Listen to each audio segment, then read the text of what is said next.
Burundi umunsi ugira gatanu umuyobozi asanzwe ayihagarariye mbere akaba ari nawe mukuru Engineer Ben Nukuri ari ku butaka bw'u Burundi cyangwa ari karatunganya neza igikorwa cimirije arico ca lancement officiel cyangwa gushira cyangwa gutangura cyangwa kwerekana ku mugaragaro ibikorwa nyezina vya Manake Burundi. Amazi iminsi ariko arakira abanyamyuga mvabwenge bagiye batandukanye mbere n'abubahwa bagiye batandukanye bo muri iki gihugu cy'u Burundi abo yarabakiriye ku biro bikuru bya Manake Burundi. Uyu munsi rero naho yagendeye iradiyo nkuru y'igihugu ariyo RTNB.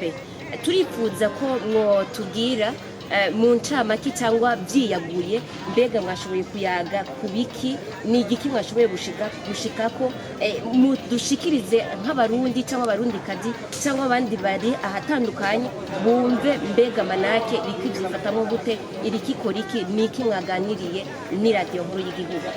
Murakoze kazi. Murakoze kuduha ijambo. Bwa mbere mbanze shimire abamenyesha makuru ba Manake Burundi TV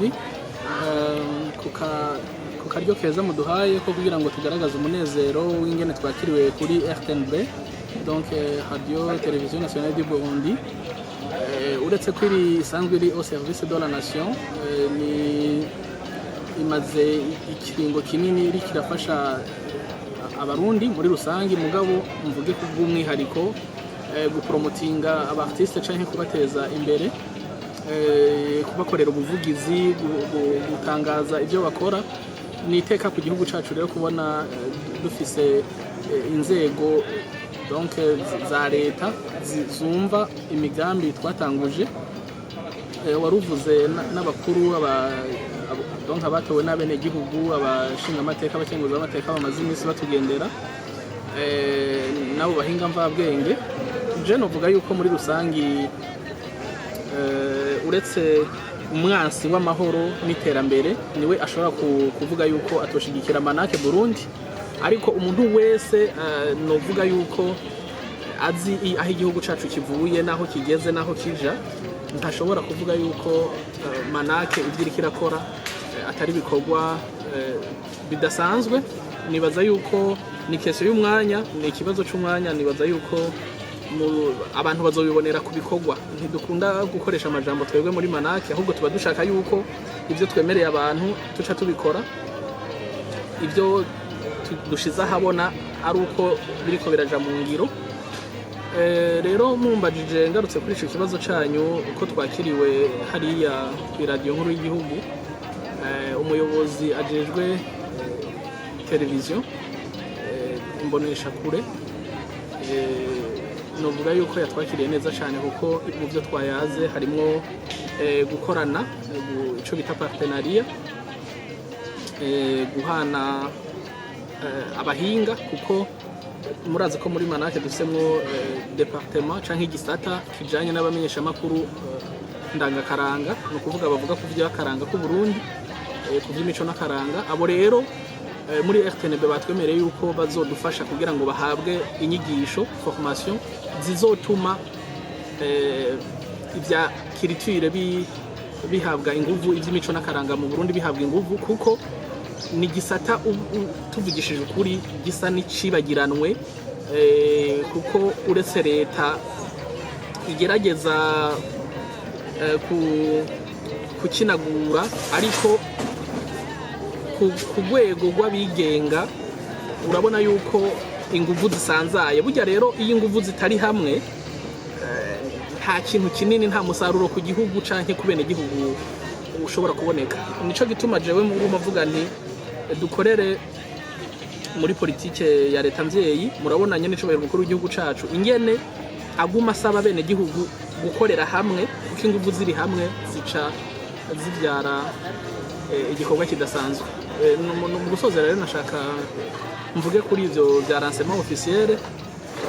Nibaza yuko dufise ibikorwa bidasanzwe birimo atelier de sensibilisation. Mbere twibaza ko na lancement twoyigize inyuma gatonya kugira ngo tubanze dukore izo activité zerekana neza, zitanga umuco neza Manake icarico icije gukora n'ivyo imaze kurangura, dushobore kuvyerekana muri filime documentaire turiko turategura izoba yerekana scenario Manaki nyere yavutse aho igeze ivyo ishobora kumarira abene gihugu bakora imyuga mvabwenge n'ivyo nabo mu gisata c'ingenzi. Rero nkizera neza yuko hamwe n'inguvu zanyu mwese n'abayoboka Manaki, donc Maison Nationale de l'Artisanat, de la Culture et du Tourisme, turizera neza yuko ico kigo abanyabuhinga mvabwenge bose nibacitura turi tayari kugira ngo dukorane na bose kugira ngo noneho bashobore gushikaho batahora bashika. Manaki irashobora kuzobashikana aho batahora bashika kugira ngo ibikorwa byabo bigire agaciro. Aho nkuyeho ibyo kuba inyigisho kugira ngo ibyo bakore bibe byujuje ibisabwa n'amategeko, ni ukuvuga byujuje les normes les conditions zisabwa ku masoko mpuzamakungu n'ahandi, ariko renseignement officiel nibaza kwizoshika ivyo bikorwa bibiri tubanje kubikora. Turateganya iyo atelier de sensibilisation, turateganya filme documentaire, hanyuma na press conference, no kuvuga ikiganiro ku bamenyesha makuru tuzotanga kugira ngo ntihagire umu-artiste n'umwe azovuga ngo twaramusize inyuma. Murakoze, Imana ibakomeje. Amen. Ntitwashobora gukurikira tutababajije kano kabazo nako gakurikira. Birashoboka ko mwitunganije mukagenda mubwira abahinga bagiye batandukanye b'imyuga mvabwenge, mbega ho nk'uku batari mu Burundi cyangwa ahandi hagiye hatandukanye, nka mwebwe nk'umukuru wa Manaki Burundi, n'ubuhe butumwa mwotanga muri uku kuntu muri ko murisuganya, cyangwa nko ku bandi mbe nta gatererano cyangwa irindi jambo mushobora gushikiriza mu ntumbero yo kuba muri ko murategurira renseignement officiel? Mbo nibaza yuko ico kibazo kiragoye kushira gatoya kubera yuko abarundi baba hanze muri diaspora nivyo twaravuganye abatari bake, mugabo novuga yuko burya abantu bari hanze ntibashobora kubitahura donc nk'abantu bari imbere mu gihugu. Bigusaba ingufu nyinshi kugira ngo ubibumvishe ubasigurire. Rero intambwe iracari ndende kugira ngo abarundi baba hanze bakora ibikorwa mvabwenge badushigikire, mugabo simvuze ko batavyumva. Wanashaka abatari bake turamaze kuvugana, bariteguye gushigikira renseignement officiel no kugira ngo ibindi bikorwa byose vya Manaki turiko turategura bije mu ngiro. Murakoze.